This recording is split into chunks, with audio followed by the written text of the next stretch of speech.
Vegetable biryani.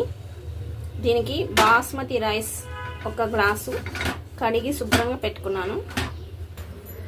కొత్తిమీర, 1 టమాటా, 1 onion, కొంచెం పుదీనా, పచ్చిమిర్చి పేస్ట్, కొంచెం జీడిపప్పు,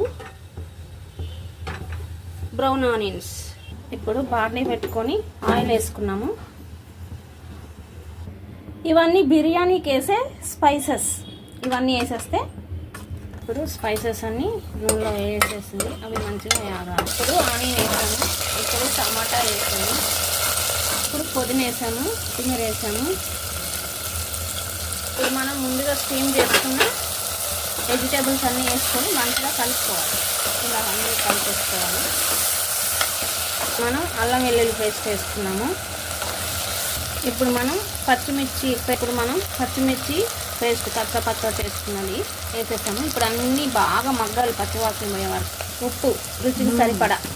ఇప్పుడు మనం రైస్ని కూడా నానబెట్టుకుని వేసేసి మంచిగా మిక్స్ చేసేసుకోవాలి, కలిపేయాలి. 1కి 2 నీళ్ళు పోసాము, కాసేపు ఆగాలి.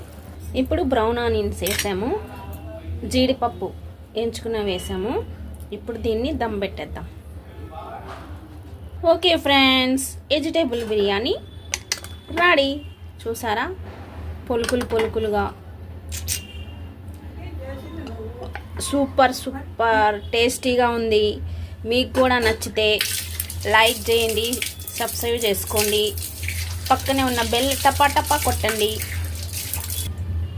పక్కనే ఉన్న బెల్ని టపా కొట్టేసేయండి. ఓకేనా?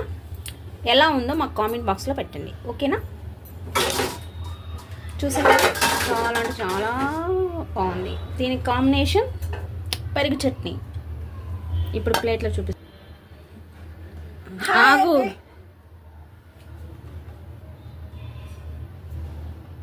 Vegetable biryani ready. రండి ఫ్రెండ్స్, చూద్దాం. చూసారా, వేడి వెజిటేబుల్ బిర్యానీ ఇదే విధంగా చేస్తే ఇలా పొలుకులుగా మంచిగా బాగా వస్తుంది. సూపర్ అంటే సూపర్ ఉంటుంది. మీరు కూడా ఒకసారి ట్రై చేసి ఎలా ఉందో మా కామెంట్ బాక్స్లో పెట్టండి. ఓకేనా? Bye bye bye bye.